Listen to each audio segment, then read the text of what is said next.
Hey everyone, we had a chance to catch up with Ryan over at Number One Cochran, and Ryan has a really interesting take on automotive, not only within his role, but also how he chose to be in automotive and also all the great things they have going on at Number One Cochran. So Ryan, thank you so much for spending some time with us this morning. Jordan, thank you. Appreciate being here.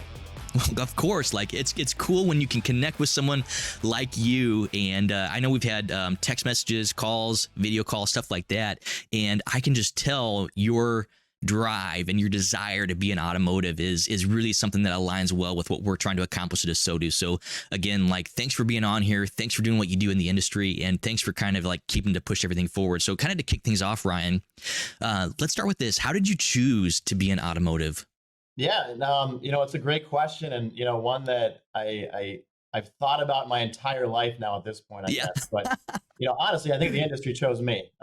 Sure, yeah. Even since I was a kid, I can remember going into car dealerships and just being so excited. And my Automotive News 40 under 40 story talks about it and references the fact that my parents, they couldn't tell me that they were going to a dealership the next day, whether it was a service or car, or buy a new car, because I would get so excited that I couldn't sleep.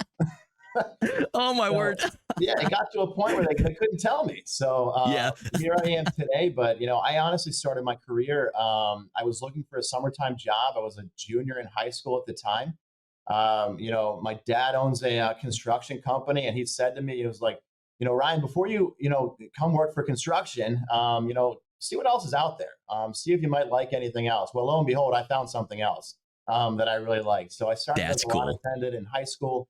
I went to the Northwood University for my undergrad degree in automotive marketing and management. So really just propelled my life into this really amazing industry and incredible place to be. So it's been incredible. It's been life changing, and my career path has taken me to places that I never thought I would have been in this industry.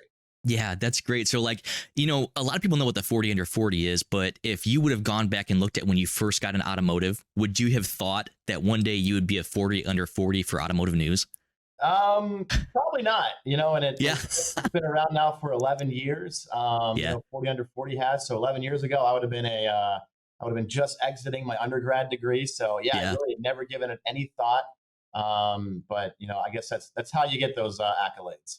Yeah, that's cool. So obviously you've grown a lot through automotive, through what you've done, and then also through Number One Cochran. So what do you do right now for Number One Cochran? What's your current role? Yeah, currently I am the director of talent development and human resources for the organization. So my focus is really, creating career paths for people, taking those team member development programs to the next level, just really stabilizing our team member base and making it a great place to work and great place to be, and innovative as well. And that's really one of the big words that we need to focus on in this industry, is how we can continue to be innovative, not only with our customer relations and our customer satisfaction, but team members.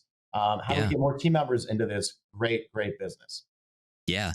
And just on the wall in your background, you've got the Number One Cochran standards of value. And I know we talked about this before, but like, it's cool that you guys have this standard set for your staff so they can pour into their customers, so they can pour into each other. And it's cool that Number One Cochran has someone like you who is genuinely, that's what their focus is how do we best take care of our staff?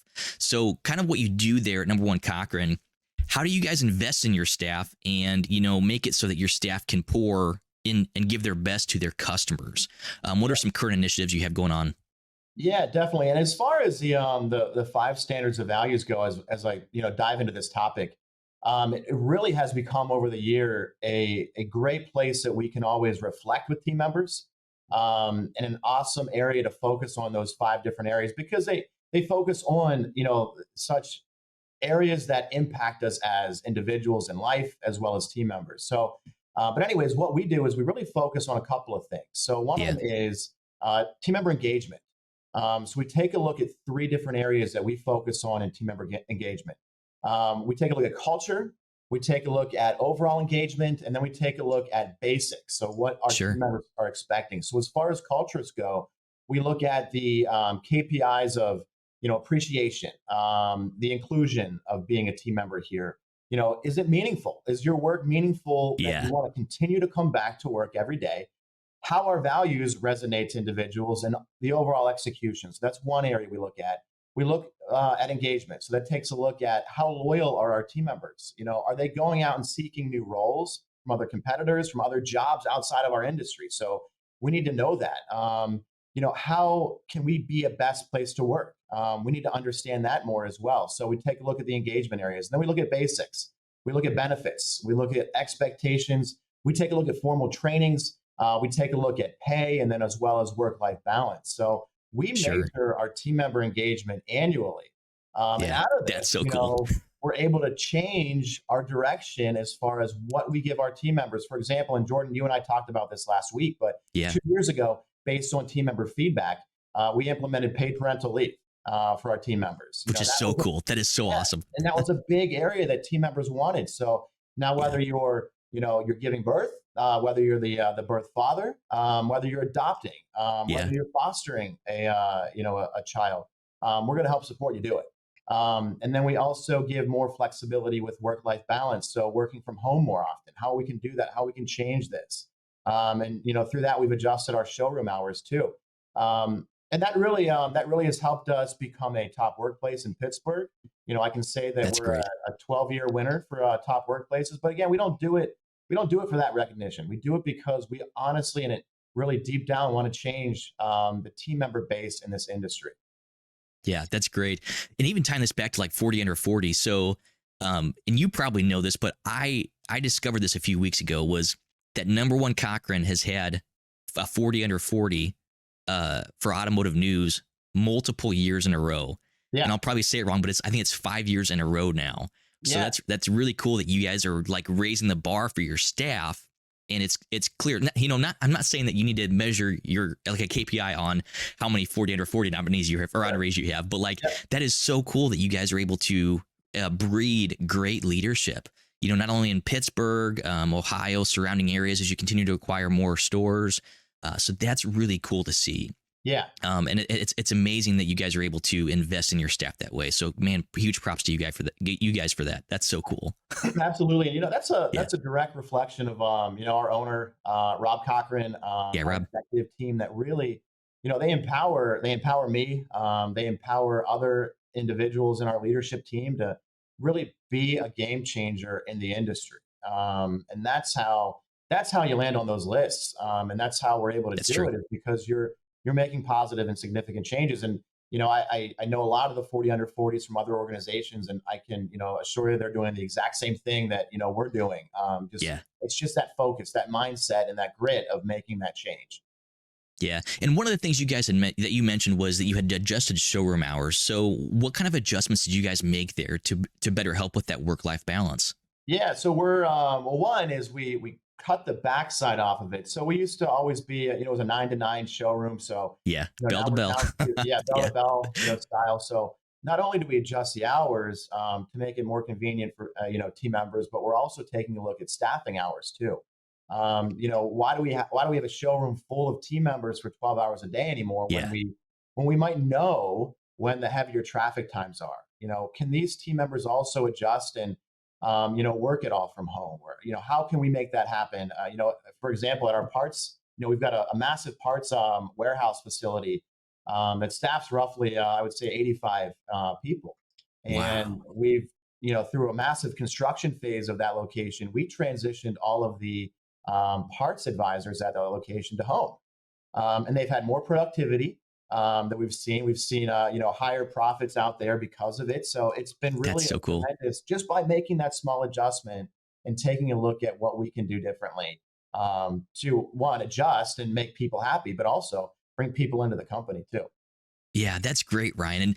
And like you said, you're giving them better quality of life, and then you're also able to get better productivity out of what they're putting in. So the output is higher, no matter what you measure it, whether it's profit, whether it's hours on the phone, whether you're decreasing that, things like that are really meaningful. So that's amazing. And, huge props to you guys for doing that. And, you brought this up too, is we're really trying to be the best versions of ourselves, and we're trying to help our employees be empowered that way too. What do you believe as far as like self-investment, self-improvement? Why do you see that as like true fulfillment, not only for like our staff, for our people, but also for an organization like number one Cochran?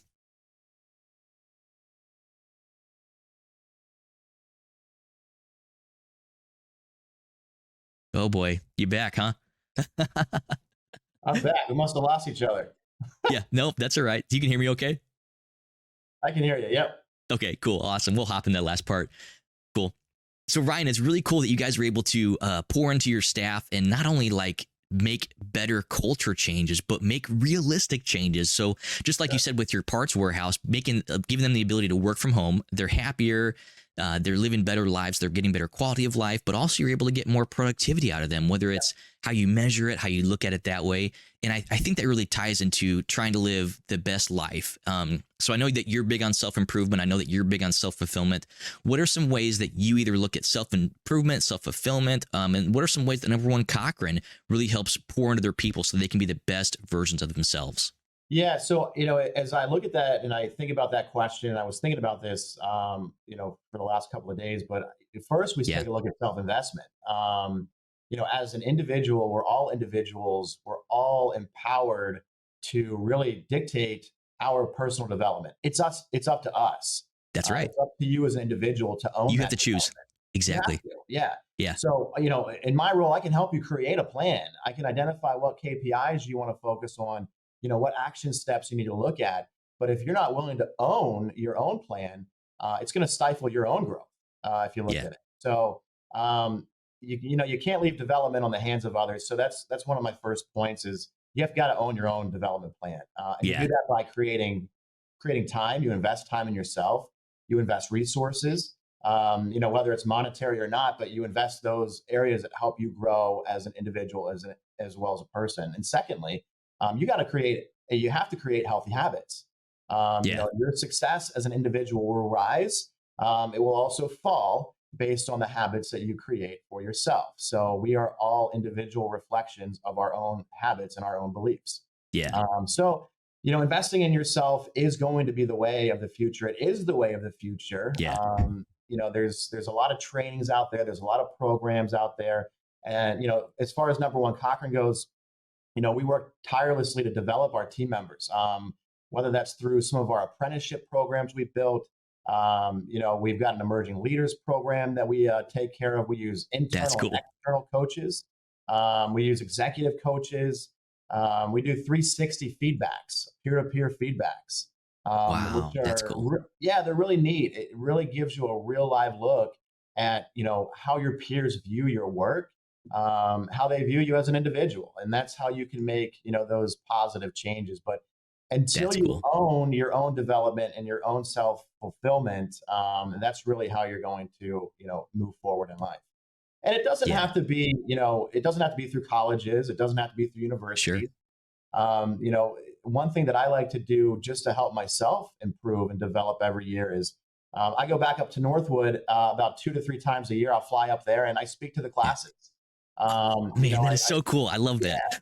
I speak to the, freshmen through seniors because that happened to me when I was up there. I remember being on campus during the Cash for Clunkers day and age. And, there was a room full of 30 of us and we were like, why are we getting into this business right now? Like, what are we getting ourselves into? I think General Motors and Chrysler, they were on the brink of, collapse at that point. And here we were, seniors graduating, getting out into the retail side of the dealership world. But individuals came in, dealers came into class, OEMs came into class and reassured us that, it's a cyclical market. It's a volatile business and, things, go up, things go down, but it's the people in this room that are going to make the difference. So that's why I like to go up there because it helps me, one, connect with those, students and helps them educate into, like I said before, what an amazing industry this really has the potential to continue to be. Yeah, for sure. So Ryan, one thing you said that really resonated with me was that our thoughts become, or our actions become habits. Yeah. And something that someone shared with me at one time, a mentor of mine, Zach McVicker, he said that our thoughts become actions, our actions become habits, our habits become who we are. Yep. And if you can really dictate through self-improvement what those habits are, and you can work it back that way, then you know that it's only going to get better. And, you know, incremental improvement is better than incremental decrease. 1% better every day. People say that all the time. And then your 37X at the end of the year. Like that's stuff that I think of all the time is how can you get just minutely better? Yep. And it's clear that like you're focused on that too. And that's so great. So Ryan, thanks so much for taking some time out of your day to spend some time with us creating this together. And as a thank you, I'm going to send you some merch from us from ASOTU, just as a thank you. So I love that. I'd love to have you, you know, rep the brand of love people more than you love cars, because it's so clear that you do that. So Ryan, thanks so much for taking some time out, and thanks for coming on today. Awesome. Thanks so much, Jordan. We'll talk soon, okay? My pleasure. Talk soon. Thanks for watching this episode of In the Dirt with ASOTU. If you're new to our channel, make sure and mash that like and subscribe button. Also, check out some of these links for our other great podcasts and content.